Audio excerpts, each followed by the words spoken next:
जैसा कि हम पढ़ रहे थे मेवाड़ इतिहास के बारे में, चैत्रसेन जिनको खेता या खेत सिंह भी कहा जाता था, जो कि 1364 से 1382 तक राणा हमीद के बाद मेवाड़ का शासक बनता है। और इनके बारे में हम पढ़ेंगे तो इनके बारे में हम सर्वप्रथम कहेंगे कि मालवा का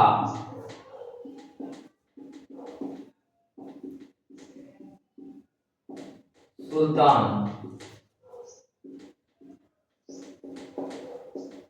दिलावर खां को हरा दिया और उस पर अधिकार कर दिया था। तो कहा जाता है मेवाड़ और मालवा के जो संघर्ष की कहानी है वह राजा चैत्रसेन और खेता के समय शुरुआत होती है। तो जैसा कि ये हमने अजमेर और जो भीलवाड़ा का क्षेत्र है, तो चैत्र सिंह द्वारा अजमेर और भीलवाड़ा के क्षेत्र पर भी अपना अधिकार कर लिया था,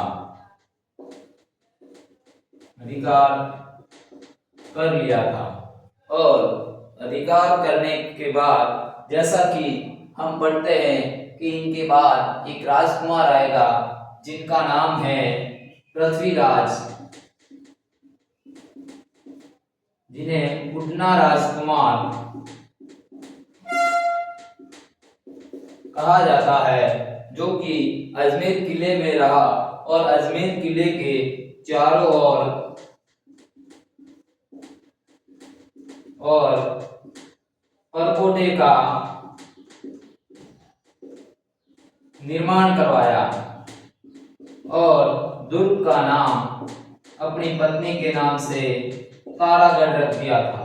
तो वैसे जैसे कि विदित है, तो उस दुर्ग पर इनका अधिकार रहा होगा, उसी से इस किले का नाम जो परकोटे बनाकर तारागढ़ ये रख देता है। और जैसा कि मालवा पर अजमेर भीलवाड़ा और जैसा कि अभी विदित है कि जो हाड़ौती का क्षेत्र है, कुछ जगह कहा गया है कि जो हाड़ौती का क्षेत्र है उस पर राणा चैत्र सिंह ने अधिकार कर लिया था। उससे पहले के राणा ने बूंदी के क्षेत्र पर अधिकार नहीं किया था, ऐसा कहा जाता है। तो बूंदी के क्षेत्र और जो किला जीतने का श्रेय राणा चैत्र सिंह को जाता है। इसके अलावा जो माही बेसिन का एक क्षेत्र है, माही बेसिन का बांसवाड़ा, प्रतापगढ़ के बीच का क्षेत्र जो 56 नावों का समूह है, उस क्षेत्र को भी जीतकर अपने क्षेत्र में मिलाया है। और कहा जाता है कि चैत्र सिंह के बारे में श्रृंगेरी शिलालेख है, उसमें महाराणा मोकल बप्पा और चैत्र सिंह के बारे में भी जानकारी दी है। जो इनके द्वारा जो उपलब्धि हासिल की है वह श्रृंगेरी शिलालेख में स्पष्ट रूप से इसका उल्लेख किया गया है। और इसके पश्चात हम मेवाड़ के एक महान राजा जिनके बारे में चर्चा करेंगे,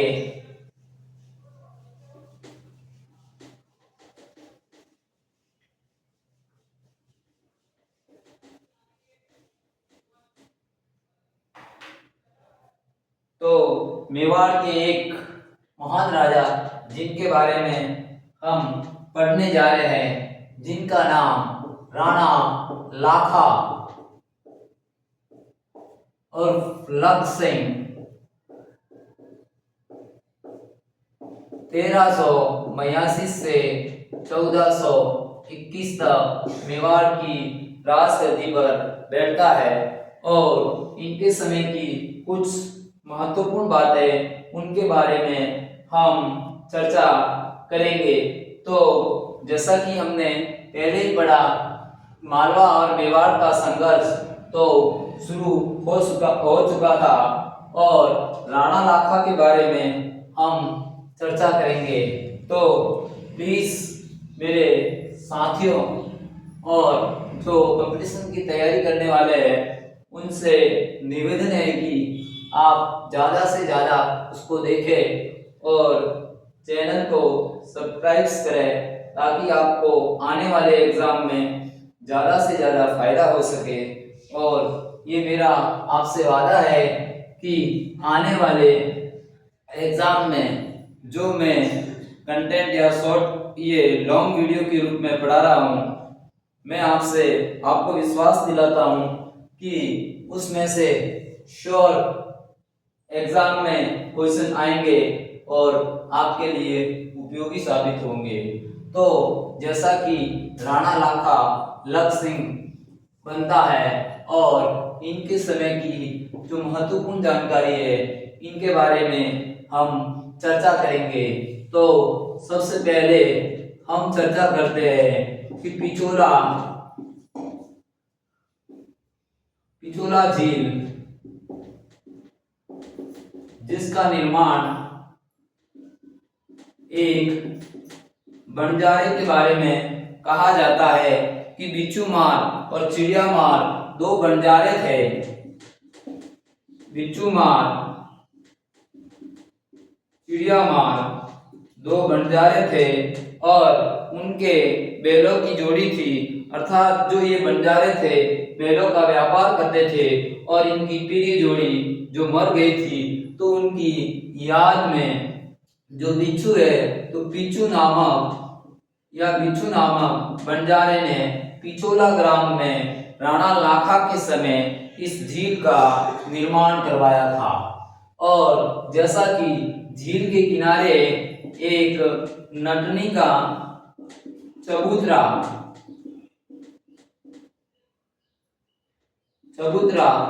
जो गलगी नामक नटनी का चबूतरा है, तो जैसा कि कहा जाता है कि राजनटों द्वारा एक बार राणा लाखा से कहा कि हम पिछोला का इस पार से इस पार तक पुल बांधकर पार कर सकते हैं रस्सी से।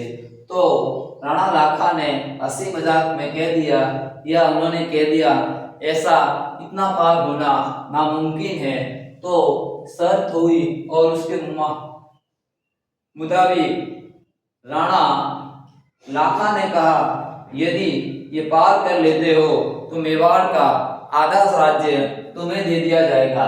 और कहते हैं कि प्लान के अनुसार दोनों पोल लगाए और रस्सी लगाई गई और गलकी नटनी उस पर चलना शुरू किया और कहा जाता था कि जैसे ही वह पार करने ही वाली थी तो कहा जाता है कि राणा लाखा का विश्वस्त सरदार या कोई ऐसी बात हो जाती है और छोटा बच्चा होता है जो कि उसका ध्यान हटाने के लिए उसके बच्चे के कोई चिमटी भर दी जाती है और बच्चे के रोने की आवाज सुनकर, जैसा कि एक माता अपने बच्चे की रोने की आवाज सुनकर ममतामयी माता का ध्यान हट जाता है और वह पिछोला में गिर जाती है और इसकी मृत्यु हो जाती है। और राणा लाखा द्वारा उनकी याद में पिछोला झील पर नटनी का एक चबूतरा बनाया जाता है। तो जैसा कि ये एग्जाम में भी कई बार आ चुका है, इसके पश्चात हम बात कर रहे हैं कि मेवाड़ में राणा लाखा के समय जावर माइंस में चांदी, सीसा और जस्ता निकला, इससे कि मेवाड़ की आर्थिक संपदा में वृद्धि हुई। और कहा जाता है कि अलाउद्दीन खिलजी द्वारा जो कि जितने मंदिर तोड़े थे उनका पुनर्निर्मित लाखा ने करवाया। जितने मंदिर है उनको पुनर्निर्मित करवाने का श्रेय राणा लाखा को जाता है। इसके पश्चात राणा लाखा के बारे में कहा जाता है कि राणा लाखा के जो एक स्वाभिमान और एक योग्य पिता पालक पुत्र जो कि राव छुड़ा थे, जो कि पूरा प्रशासन संभाले हुए थे। तो कहा जाता है कि एक बार की बात है कि पास में एक पड़ोसी राज्य मारवाड़ का राजा उस समय चूड़ा था, राव चूड़ा। और राव चूड़ा के बारे में हम थोड़ी सी चर्चा कर लेते हैं कि राव चूड़ा और इंदा प्रतिहार द्वारा जो कि मंडोर पर दोनों मिलकर अधिकार कर देते हैं। और कहा जाता है कि राव चूड़ा के साथ इंदा प्रतिहार की राजकुमारी किशोरी देवी की शादी होती है और इनके एक पुत्र होता है कान्हा। और जो पहले वाली रानी थी उनके दो पुत्र थे रणमल और हंसाबाई। रणमल और हंसाबाई। तो कहा जाता है कि अपना अगला उत्तराधिकारी या राजा बनाने की घोषणा कान्हा की कर देते हैं। तो हंसाबाई और रणमल नाराज हो जाते हैं और वह मेवाड़ की तरफ आ जाते हैं। और कहा जाता है कि रणमल अपनी बहन का रिश्ता या सगाई करने के लिए अपने मेवाड़ दरबार में आता है। और कहा जाता है कि दरबार में वो आते ही देखते हैं और प्रस्ताव रखता है तो राणा लाखा खुश हो जाता है कि अब भी हमारे जो राजा महाराजाओं में अपने रिश्ते के लिए मेरे की प्रोत्साहित है। लेकिन जब रणमल द्वारा कहा जाता है कि ये रिश्ता हम राव चुंडा के लिए लेके आए हैं, तो कहते हैं कि लाखा के चेहरे पर उदासी के भाव दिखने लगे। तो अपने पिता की उदासी देखकर राव चुंडा जो कि अपने पिता की प्रतिज्ञा और अपने पिता को उदास नहीं देखना चाहता था, तो उन्होंने कहा भी अब तो जो कुछ होगा, जो कि हंसाबाई है उनकी शादी राणा लाखा से ही होगी। तो कहा जाता है कि रणमल जो मारवाड़ का राजकुमार था वह एक शर्त रखता है कि इस विवाह के लिए मैं तैयार हूँ, लेकिन जो हंसाबाई से जो संतान जो पुत्र होगा अगला मेवाड़ का राणा बनेगा। तो जैसा कि विदित है कि हंसाबाई का पुत्र मोकल मेवाड़ का राणा बनता है। तो ये शर्त राणा चुंडा द्वारा स्वीकार कर ली जाती है और आजीवन प्रतिज्ञा राजगद्दी छोड़ने की ले लेता है। और जैसा कि राव चुंडा जो कि पूरी प्रशासनिक जिम्मेदारी संभालता था, तो राणा लाखा द्वारा इन्हें 4 जागीरें दी थी: शलुम्बर, बेगू, आमेर, देवगढ़।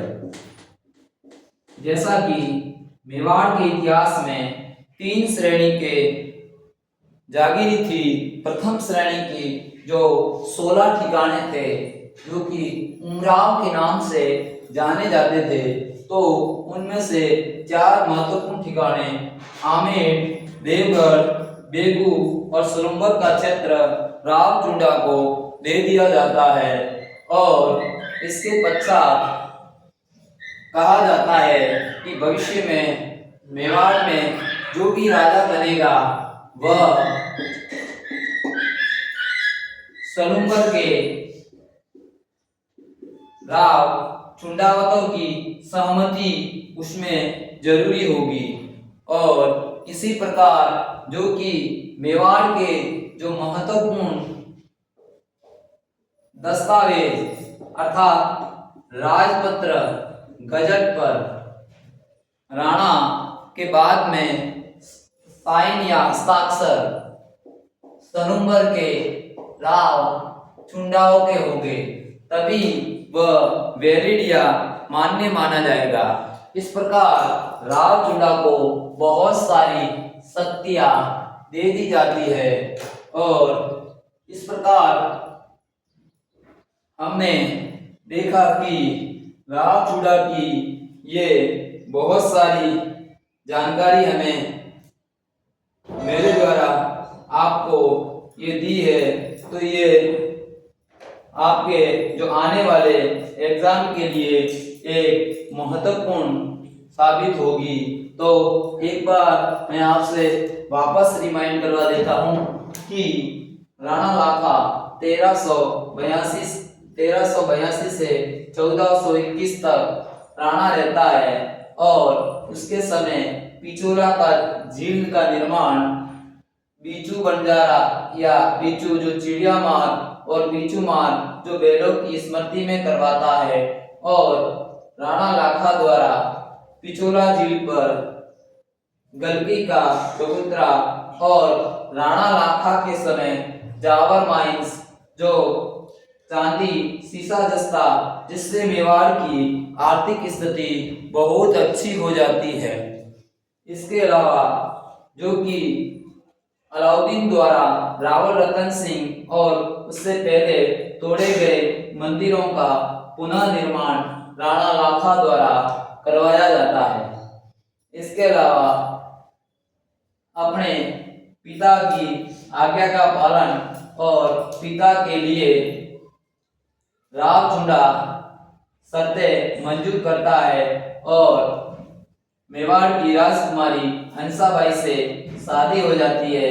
और हम इसलिए मेवाड़ का भीष्म पितामह रावचुंडा को कहते हैं। जिस प्रकार महाभारत में देवव्रत भीष्म पितामह ने आजीवन राजगद्दी की त्याग और शादी न करने की प्रतिज्ञा ली थी, तो उसी प्रकार रावचुंडा ने केवल राजगद्दी त्यागने की पिता के लिए प्रतिज्ञा ली थी। और इनको सलुम्बर, आमेर, देवगढ़ की बड़ी जागीरी दी थी, जो उमराव कहलाती है, जो संख्या में 16 थी, जो 3 श्रेणी के थे, प्रथम, द्वितीय और तृतीय। उनकी संख्या 30 से अधिक थी। और जैसा कि रावचुंडा सुडा जो कि मारवाड़ का शासक था, उनके समय इंदा प्रतिहार और ये दोनों मंडोर को जीत लेते हैं, तो कहा जाता है कि रावचुंडा को दहेज में और किशोरी देवी के साथ में विवाह हो जाता है। तो उनके पुत्र कान्हा को राजा बनाने के कारण रणमल और हंसाबाई मेवाड़ की तरफ चले जाते हैं। तो इस प्रकार ये एक महान शासक था कि मेवाड़ के इतिहास में हमें सदा जो आर्थिक संपदा, पिछोला झील का निर्माण, और जैसा कि नाम से ही विदित है कि पिछोला जो झील है, ये एक उस समय पिछोला ग्राम था। और जैसा कि पिछोला में जग मंदिर और जग निवास 2 महल बनाए हैं, तो कहा जाता है कि जहांगीर का पुत्र खुर्रम राजकुमार करण सिंह के साथ कुछ समय तक जगनिवास में रहा था। और जैसा कि विदित है कि 1857 की क्रांति के समय मेवाड़ का महाराणा स्वरूप सिंह के समय, जो कि अंग्रेजों का समर्थन करता है और नीमच से भागे जो अंग्रेज विद्रोही, उनको अपने ये जगमंदिर में शरण देता है। जय हिंद, जय भारत।